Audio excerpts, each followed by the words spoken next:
Hey guys, welcome to PM Pathshala. Guys, आज हम लेकर आए हैं विजन की मैगजीन दिसंबर की आपकी। इसमें गाइस हमारा इकोनॉमी का सेक्शन चल रहा है, जिसको आज हम कंप्लीट करेंगे। उसके 2 आर्टिकल शॉर्ट्स बचे हैं, वो भी हम कर लेंगे। अब गाइस, आज के टॉपिक में हम बात करने जा रहे हैं प्रधानमंत्री आवास योजना के बारे में। ठीक है, प्रधानमंत्री आवास योजना अर्बन रिलेटेड है। अब ये न्यूज़ में ये योजना क्यों रही, ये स्कीम के बारे में क्यों आया है, उसके बारे में आज हम बड़ा ही डिटेल में और बड़ा ही गहरा शोध हम इसमें बारे में करेंगे। अब स्टैंडिंग कमेटी देखो बैठती है, ठीक है, हाउसिंग एंड अर्बन अफेयर्स की। यूनियन गवर्नमेंट ने इस बार ये क्या करा है, हाउसिंग यूनिट्स को कंसिडर नहीं करा है, जो कि पीएमए अर्बन के अंदर बिल्ट हुई थी, क्योंकि ये कुछ उसमें बेसिक कम्युनिटीज की कुछ कमी निकाली गई है। ठीक है, ये एक समस्या थी, इसलिए न्यूज में रहा है। अब समझते हैं इसके बारे में, डिटेल के बारे में, कि भाई पीएमए अर्बन ये है क्या। इसकी क्विक फैक्ट्स आप जरूर समझ लो। प्रधानमंत्री आवास योजना में गए, ध्यान रखना, ये सेंट्रली स्पॉन्सर्ड भी है और सेंट्रल सेक्टर स्कीम भी है। यानी कि सेंट्रल स्पॉन्सर्ड का मतलब क्या होता है, स्टेट और सेंटर के शेयर के वजह से स्कीम आई है ना। सेंट्रल सेक्टर स्कीम का मतलब होता है कि पूरा का पूरा जो फंडिंग होगी वो सेंट्रल गवर्नमेंट करेगी। अब पीएमए अर्बन में बनाने में, इस योजना के अंदर एक पर्पस होता ही है। देखो, कोई भी योजना, कोई भी पॉलिसी अगर आ रही है तो उसके पीछे कोई ना कोई पर्पस है। इस योजना के तहत पर्पस ये था, प्रोवाइड्स पक्का हाउसेस टू ऑल, कि जितने भी हैं वो सभी क्या करें, उनको एक हम सभी को पक्के घर दें, मुहैया कराएं। अब ये किन बेनिफिशरीज को मिलेगा, ये भी जरूरी है जानना, कि मिलेगा किनको पक्के हाउस, किसके बारे में बात हो रही है। कह रही जो कि बहुत ही इकोनॉमिकली वीकर सेक्शन है, या वो ऐसा ग्रुप जो कि बहुत ही क्या है, लो इनकम ग्रुप में आता है, या बड़ा मिडिल इनकम ग्रुप में आता है। टेन्योर याद रखना इनका 2015 से 2024 तक का ये फेज है। ठीक है, पूरा इस बार देखो हम 2024 में एंटर भी कर चुके हैं, तो इसीलिए इस स्कीम के बारे में और ज्यादा जरूरत है, इसके बारे में बात की जाए। अब इस स्कीम में हम ये जानते हैं किन किन कंसर्न्स की वजह से ऐसा हुआ। तो सबसे बड़ा कंसर्न इसमें क्या निकल कर आया, कि इसको इम्प्लीमेंट करवाने की जब बारी आई तो कंप्लीशन में बहुत डिले हो गया। यानी कि फिनेंशियल स्ट्रेन आ गया स्टेट्स में, यूटीज में, कोविड पेंडेमिक की वजह से, कोऑर्डिनेशन डिफरेंट एजेंसीज और सुटेबल लैंड ना होने की वजह से कंस्ट्रक्टिंग हाउस बन ही नहीं पाए। या तो अगर कहीं बनाने जा रहे हैं तो टेरेन ऐसी डिफिकल्ट है, पहाड़ों वाली है, या कुछ ऐसी लो लैंड जमीन है जहाँ पर नहीं हो सकता, टेरेन की प्रॉब्लम है। कंस्ट्रक्शन का मटेरियल में दिक्कत आ रही है, वो था ही नहीं, कमी है उसकी, या आपका मटेरियल की कमी है, लेबर की कमी है, क्लाइमेट हैजार्ड्स ऐसे आ गए हैं, फ्लड्स ऐसे आ गए हैं, या इनोवेटिव टेक्नोलॉजीज है ही नहीं डिजास्टर रेजिलिएंट वाली। अब इन सभी की वजह से क्या होता है, पक्का हाउस बन ही नहीं पाए। तो फॉर इंस्टेंस एग्जांपल के तौर पर कह रहा है कि मेघालय में आउट ऑफ 4554 सैंक्शन हाउसेस, सिर्फ 898 हाउसेस ही कंप्लीट हुए हैं बाय अक्टूबर 2022। ठीक है, तो मेघालय में इस तरह से सारी की सारी चीजें हुई हैं। तो पहली समस्या समझ में आ गई, ये पहली आपकी समस्या थी कि कंप्लीशन में डिले होने के ये सारे कारण थे। तो आपको फैक्ट्स जरूर पेपर में लिखना है, कि मेघालय का कोट करके लिखोगे आप, कि आउट ऑफ 4554 सैंक्शन हाउसेस खाली 898 हाउसेस ही कंप्लीट हो पाए अक्टूबर 2022 तक। कह रहे और देखो टारगेट कहाँ है और हम कहाँ हैं, तो सोच लो कितना बड़ा एक लूप होल निकल कर आया। सेकंड समस्या जो कंसर्न है प्रधानमंत्री आवास योजना के अंदर, that is lack of basic amenities in completed houses. कि जो हाउसेस मान लो बन भी गए हैं, उनमें भी कुछ दिक्कत है। कह रहा क्या बेसिक अमेनिटीज कौन सी, कह रहे कुछ कुछ फिजिकल स्ट्रक्चर नहीं बने हुए। कह रहा कैसे, कह रहे सीवेज नहीं है, वाटर सप्लाई की समस्या उन इलाकों में, उन घरों में, इलेक्ट्रिसिटी की दिक्कत है, ट्रांसपोर्ट की समस्या है, बच्चों के एजुकेशन का कुछ नहीं मामला नहीं है। मतलब अब आप सोचो ऐसी जगह पे आप रहोगे कैसे, जहाँ पानी नहीं आ रहा, बिजली नहीं आ रही, बच्चों का आसपास स्कूल नहीं है, सड़कें नहीं है, ट्रांसपोर्ट नहीं, कहाँ से करोगे आप बताओ। तो ये समस्या एक बन गई। फिर ये कह रहा है कि अब ऐसे कौन से लोग हैं, कह रहा है देखो 5.62 लाख हाउसेस हैं जिनको बेनिफिशियरीज को बेसिक अमेनिटी डिलीवर ही नहीं करी गई। 2022 का डेटा उठा लो, कह रहे ऐसा 2022 तक दिसंबर में ऐसा फिगर था। तो ये समस्या थी। तीसरी समस्या यहाँ बता रहा है इस योजना के तहत है पैसे की कमी। फिनेंशियल असिस्टेंट प्लेन एरियाज में ₹1.2 लाख पर यूनिट दिया जाता है, हिली एरियाज में 1.3 लाख पर यूनिट दे दिया जाता है। अब इतना पैसा ये डिफिकल्ट एरियाज में तो बड़ा ही इनसफिशिएंट है, बड़ी दिक्कत है, कमी आ गई। पैसा कैसे क्रिएट करोगे बिना पैसे के? आप सोच ही नहीं सकते घर के बारे में। फिर नेक्स्ट समस्या बता रहा है low sanctioning of houses under the in situ slum redevelopment vertical. यहाँ पर क्या कह रहा है कि अवेलेबिलिटी ही नहीं है फ्री लैंड की, स्लम डवेलर्स की बड़ी अनविलिंगनेस है, स्टेचुटरी जो क्लियरेंसेस है उसमें बहुत समय समय लगता जा रहा है, जिसकी वजह से प्रॉब्लम आ रही है। तो कह रहा है इसी के अंदर इसी ने बताया है in situ slum redevelopment vertical में स्लम डवेलर्स आर रिहैबिलिटेटेड। तो against the demand received of rupees 14.35 lakh, only 4.33 lakh houses को ही सैंक्शन किया गया है। क्या? डेवलपमेंट प्रोजेक्ट्स कि भाई डेवलपमेंट हो, रीडेवलप हो ऐसे रीजन्स। फिर नेक्स्ट समस्या पता है क्या है? करप्शन की दिक्कत। फंडिंग आती नहीं, बेनिफिशियरीज करप्शन, सिलेक्शन में ही करप्शन आ जाता है। जिनको देना चाहिए, जो एक्चुअली जेन्युइन बेनिफिशियरी, उनको जा नहीं रहा, कहीं कहीं से पहुंच रही है चीजें। पुअर क्वालिटी की ब्रिक्स इस्तेमाल की हुई, कंस्ट्रक्शन मटेरियल इतना गंदा है कि देखो आप, कितनी शिकायतें आ रही हैं मध्य प्रदेश राज्य से, आपका पश्चिम बंगाल, आपका झारखंड, यहाँ बड़ी समस्या आ रही है, यहाँ बड़ी शिकायतें आ रही है कि कैसा मटेरियल यूज कर रहा है, घर गिर रहे हैं, रेता गिर रहा है, सीमेंट गिर रहे हैं, दीवारें फट रही हैं, ये समस्या। फिर अवेयरनेस की दिक्कत कि जितने भी एलिजिबल बेनिफिशरीज हैं उनको स्कीम के बारे में पता ही नहीं है, तो डिमांड ही लो हो जाती है, जिसकी वजह से प्रोसीजर अप्लाई करने वाले लोग ही बहुत कम है। आप समझ रहे हो, ये सारी दिक्कत है। अब वे फॉरवर्ड में क्या कह रहे हैं, देखो ये वे फॉरवर्ड में बता रहे हैं कि सबसे पहला काम करो आप, shift focus on outcome rather than output. आपका ध्यान जो हो ना, वो आउटकम की तरफ हो, आप आउटपुट मत देखो। यानी कि फॉलो अप रखो, कंप्लीशन कराओ चीज़ों को, physical structure, infrastructure, basic community के साथ तैयार कराओ, उनको टाइमली स्पीडी ऑक्यूपेंसी कराओ हाउसेस की, तब जाके आउटकम मिलेंगे। आउटपुट आउटपुट मत चिल्लाओ, shift focus on outcome rather than output. फिर सेकंड चीज कह रहा है मॉनिटरिंग करो। आप कह रहे हैं डिस्ट्रिक्ट लेवल कमेटी है, एडवाइजरी मॉनिटरिंग कमेटी है, इस्तेमाल करो उनका चेयरमैनशिप जो है वहाँ की, वो पूरा रिव्यू करे, मॉनिटर करे एक एक प्रोजेक्ट को बड़े ध्यान से। कल को देखो आप कोई ब्यूरोक्रेट हो, आपको कहीं बैठा दिया जाएगा, ये सब काम होंगे आपके इम्प्लीमेंट कराने के, आपके पास देश का बहुत बड़ा जिम्मा है। तीसरी चीज है सेट टाइमलाइन, टाइमलाइन सेट करो। तो ministry of housing urban affairs ने ये एग्जामिन करने को कहा, रीजन कि भैया हम प्रोजेक्ट्स को नॉन इनिशिएट करेंगे, हम टाइमलाइंस दिखाएंगे, पेंडिंग हाउसेस जो हैं, ग्राउंडिंग हाउसेस जो हैं, इनोवेशन टेक्नोलॉजीज को प्रमोट करेंगे हम पर्टिकुलरली नॉर्थ ईस्टर्न रीजन्स को प्रमोट करेंगे, उनके लिए हम ठीक करेंगे चीज़ों को। फिर नेक्स्ट चीज़ कह रहा है सोशल ऑडिट करेंगे हम कंडक्ट करेंगे एक सोशल ऑडिट। हम चेक करेंगे कि भाई क्या क्या प्रॉब्लम आती है, डिले क्यों हो रहा है, फंड का रिलीज क्यों नहीं हो रहा है। इसका ज़रूरी, बहुत ज़रूरी चीज़ है ये। देखो किसी चीज़ का ऑडिट होना ज़रूरी है। अब आपको मैं क्यों कहती रहती हूँ, पढ़ो और अपने आप को भी समझाओ कि पढ़ा क्या है अभी आपने। रिवीजन इसीलिए कहा जाता है करने के लिए, ताकि आपको पता तो चले आपके अंदर जा क्या रहा है। फिर यहाँ पर है इंश्योरिंग क्वालिटी कंस्ट्रक्शन। ये कह रहा है कि गवर्नमेंट क्या करे, third party quality assessment team को बिठाए और रीअसेस कराए क्वालिटी ऑफ हाउसेस के बारे में। कंट्रोल मैकेनिज्म्स को बिठाओ आप, और चेक करो कि जो कोड्स एंड स्टैंडर्ड्स में ब्रिक्स आई हैं वो आई है कि नहीं आई है। मटेरियल कंस्ट्रक्शन का गलत इस्तेमाल तो नहीं हो रहा है, कहीं सस्ते दाम लेकर या सस्ता गंदा मटेरियल यूज करा जा रहा है, चीप क्वालिटी का। ये सब चेक होना बहुत ज्यादा जरूरी होता है। फिर कह रहा है बेनिफिशियरी की समस्या आई है आपके पास, आइडेंटिफाई क्यों नहीं करते हो आप, आइडेंटिफाई करके दिखाओ ना आप।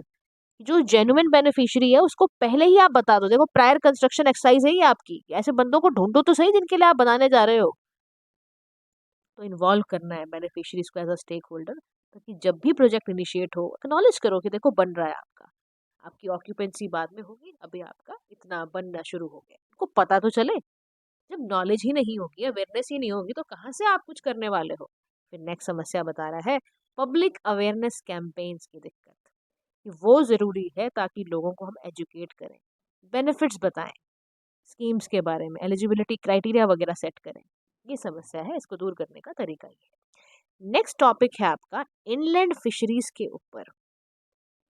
होपफुली आपको पहला टॉपिक समझ आ गया और दूसरा हम करते हैं इनलैंड फिशरीज। तो कहीं भी आपको दिक्कत आएगा, इस आपके पास कमेंट सेक्शन बॉक्स है, आप वहाँ सवाल डालिए, आपको ज़रूर जवाब मिलेगा। इनलैंड फिशरीज के बारे में न्यूज़ में क्यों आया, बहुत ध्यान से सुनना। देखो, इंडिया ने ना recently overtaken China to become the largest contributor of inland capture water fishery, मतलब हमने इनको भी ओवरटेक कर दिया है और हम एक आज की डेट में लार्जेस्ट कंट्रीब्यूटर बन गए हैं। इसमें इनलैंड कैप्चर करा है हमने वाटर फिशरीज को। इसकी वजह से आज हम टॉप 3 हो गए हैं वर्ल्ड में, फिश प्रोड्यूसिंग कंट्री बन गए। क्या बन गए हैं? थर्ड हो गए हैं हम वर्ल्ड के अंदर, टॉप 3 फिश प्रोड्यूसिंग कंट्री बन गए हैं, फिश प्रोड्यूसिंग कंट्री बन गए हैं। ठीक है, अब देखो इनलैंड फिशरी होता क्या है, टॉपिक का नाम हमने पढ़ लिया है। होता क्या है इनलैंड फिशरी में, हमने क्या करा है ऐसा, हमने कहा ऐसे कैसे हमने इतना हम अचीव कर पाए।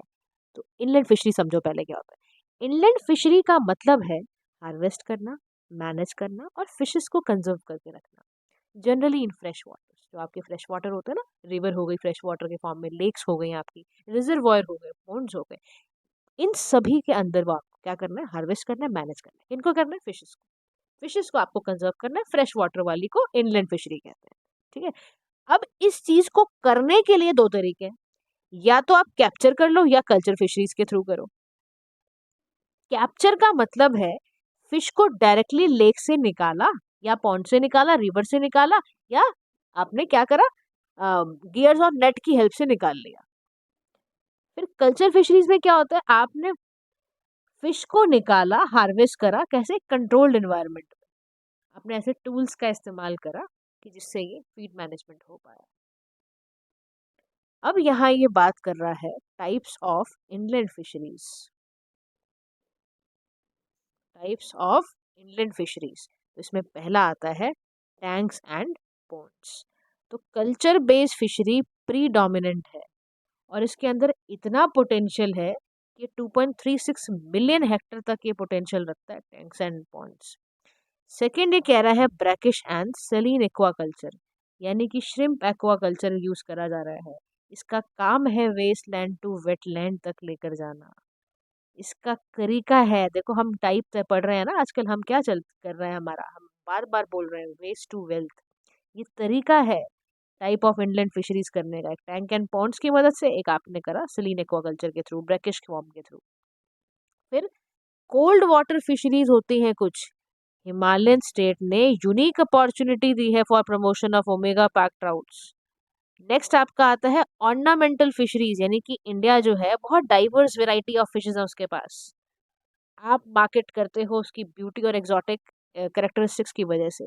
फिर केज कल्चर है रिजर्वॉयर्स का, जो प्रमोट करेगा कल्चर बेस्ड फिशरीज को स्मॉल एंड मीडियम रिजर्वॉयर के फॉर्म में। फिर रिवराइन फिशरीज हैं, न्यूमरस रिवर्स हैं जो आपकी कंजर्व करती हैं indigenous fisheries resources, natural productivity को रिस्टोर करना, ये सारा काम वो करती हैं। समझ रहे हो, ये तरीके होते हैं इनलैंड फिशरीज करने के, कि आपने न्यूमरस रिवर्स में देखा और वहां पर इंडिजिनियस फिशरीज को रिसोर्सेज की मदद से उसको बचा के रखा। कह रहे देखो सस्टेनेबल तरीका भी सीख लो, क्योंकि स्ट्रेटेजिक इंटरवेंशन लेके भैया इंडियन फिशरीज बहुत ग्रो हो रही हैं, तो ग्रोथ हो बट सस्टेनेबल वे में हो। कैसे हो, आप वैल्यू एडिशन करो, आप पॉलिसी का फ्रेमवर्क बनाओ, आप प्रमोट करो फिशिंग कम्युनिटी को, इन्फ्यूज करो टेक्निक्स को सस्टेनेबल रिस्पॉन्सिबल तरीके से, स्ट्रेटेजिक प्लानिंग करो, आप सप्लाई चेन मैनेजमेंट वगैरह करो, ये सब करो आप। फिर इसीलिए कहता है बेनिफिट्स ऑफ इनलैंड फिशरीज। अब आपको यहाँ पे समझना चाहिए कि इनलैंड फिशरी करने से क्या मदद मिलती है, ऐसी क्या बहुत सारे लाभ हैं। तो सबसे पहला लाभ है न्यूट्रिशनल एंड फूड सिक्योरिटी, यानी कि फिशेस का सबसे बड़ा देखो आने का, आप खाते होगे, आप देखो नॉर्थ ईस्ट वेस्ट बंगाल यहाँ पे बहुत चलता है फिश वगैरह, वहाँ पे मतलब आप लगा लो वहाँ का स्टेपल फूड यही है, वो सुबह उठते ही चावल मछली खाते हैं, प्रोटीन में रिच होती है फिश। बाल आप देखो आजकल बड़े झड़ते हैं तो लोग यही बोलते हैं फिश खाओ। Omega 3 fatty acids, vitamin D, ये सारे के सारे चीप ऑल्टरनेटिव्स हैं।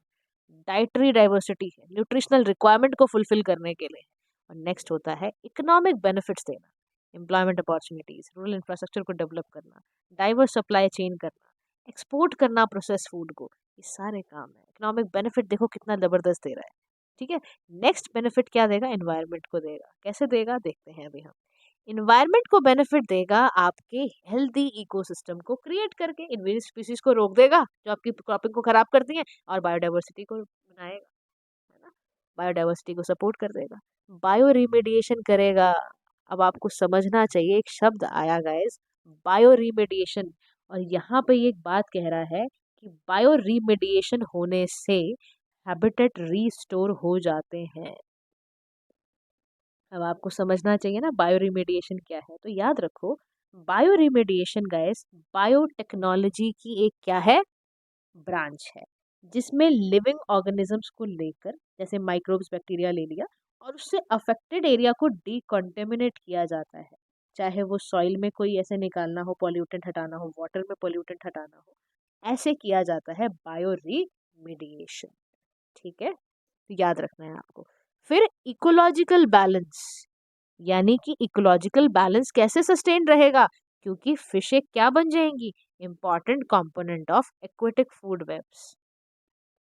फिर क्या है, सोशल एंड कल्चरल सिग्निफिकेंस, यानी कि ट्रेडिशनल नॉलेज सिस्टम जो कम्युनिटी का है, स्ट्रॉन्ग कल्चरल टाइज से क्या होगा, कल्चरल हेरिटेज बनेगा। रिक्रिएशनल फिशिंग होएगी, physical and mental wellbeing promote होता चला जाएगा। फिर अब हम समझते हैं कि कौन कौन से ऐसे चैलेंजेस हैं जो इंडियन इंलैंड फिशरीज को एसोसिएट कर रहे हैं। तो सबसे बड़ा चैलेंज है प्रोडक्शन का चैलेंज, यानी कि आपके पास कटिंग एज टेक्नोलॉजीज का मतलब समझते हो ना, आपकी जिन टेक्नोलॉजीज की मदद से ये काम और बेहतर ढंग से हो पाए, उनका अडॉप्शन अभी सही ढंग से नहीं हो पा रहा है। क्योंकि इनोवेटिव टेक्नोलॉजीज हैं हमारे पास, हैचरी है, वाटर एफिशिएंट एक्वाकल्चर प्रैक्टिसेस हैं, बट उसका इस्तेमाल नहीं कर रहे हैं क्योंकि प्राइस उसके स्टैंडर्डाइज नहीं हुए हैं, सॉइल वाटर टेस्टिंग फैसिलिटीज की कमी है, इसकी वजह से ये दिक्कत आती है। सेकंड समस्या क्या होती है, इकोनॉमिक चैलेंज, टाइमली क्रेडिट नहीं मिलता, प्राइस डिस्कवरी मैकेनिज्म है ही नहीं, पोस्ट हार्वेस्ट लॉसेस होते हैं, लॉजिस्टिक सिस्टम ना ठीक होने की वजह से ट्रेडिंग प्लेटफॉर्म इतने अच्छे होते नहीं है, इंफ्रास्ट्रक्चरल इश्यूज हैं, कोल्ड चेन ही नहीं है। मैंने आपको कहा ना, देखो यहीं से शुरू हो जाते हैं लॉजिस्टिक क्राइसिस हमारे देश में, कोल्ड चेन नहीं है, कोल्ड चेन फैसिलिटी ना है, उसके बाद पोस्ट हार्वेस्ट जो इंफ्रास्ट्रक्चर होना चाहिए इमीडिएटली, वेयर हाउसिंग, ये सब है ही नहीं। लॉजिस्टिक्स 0 नंबर 1 है इस मामले में।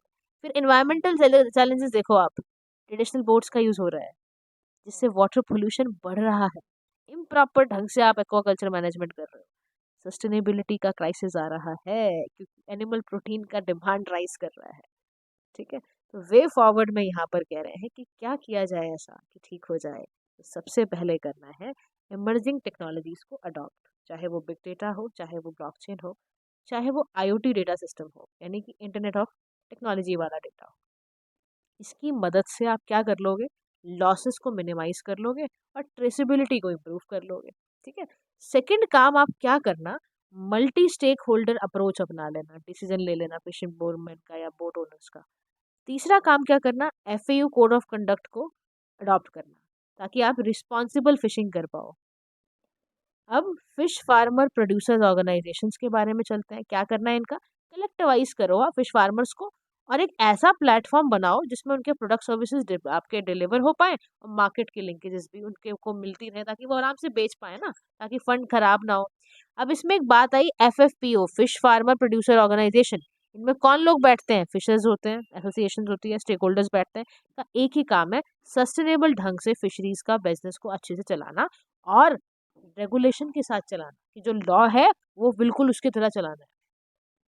इंफ्रास्ट्रक्चर डेवलप क्यों नहीं करते हो आप, कोल्ड स्टोरेज की दिक्कत है बनाओ, चिलर बॉक्स की दिक्कत है बनाओ, आइस फैक्ट्री नहीं है बनाओ, जरूरी है क्योंकि आपकी शेल्फ लाइफ प्रोडक्ट की उससे क्या होगी, अच्छी होती चली जाएगी। ठीक है, अब यहाँ पर एक आपकी या ये जरूर याद रखना है गाइस, बिल्कुल नहीं भूलना है, कई बार स्कीम्स पेपर में आती हैं, even if you are writing answer about fisheries, आपको एक आध स्कीम जरूर डालनी चाहिए अपने आंसर्स में। तो पहला है प्रधानमंत्री मत्स्य संपदा योजना, यानी under ministry of fisheries animal husbandry and dairying, इसका काम ही है ओवरऑल फिशरी सेक्टर को बूस्ट करना, यानी कि एक्वाकल्चर इंफ्रास्ट्रक्चर को डेवलप करना, कोल्ड स्टोरेज फैसिलिटी देना, फिश का टूरिज्म बढ़ाना। ठीक है, फिर नेक्स्ट काम क्या है, नेशनल जेनेटिक इम्प्रूवमेंट फैसिलिटीज का काम करना, नेशनल फिशरीज डेवलपमेंट बोर्ड को बढ़ाना, फिश प्रोडक्शन को इन्हेंस कर देना, नेशनल सर्विलेंस प्रोग्राम तैयार करना एक्वेटिक एनिमल डिजीजेस के लिए, ई गोपाला ऐप है, असिस्ट करना फार्मर्स को, मार्केट इन्फॉर्मेशन वगैरह उनको प्रोवाइड करना मिडलमैन का, ताकि क्या हो, रोल ही खत्म हो जाए। गाइस शॉर्ट्स बहुत सारे हैं तो शॉर्ट हम कल करेंगे, अभी please revise these two topics. और अगर प्रीवियस वीडियोस नहीं देखी हैं, कोई टॉपिक रह गया हो, पॉलिटी गवर्नेंस का, इंटरनेशनल रिलेशंस का, इकोनॉमी का, प्लीज़ जाके वीडियो चेक करो।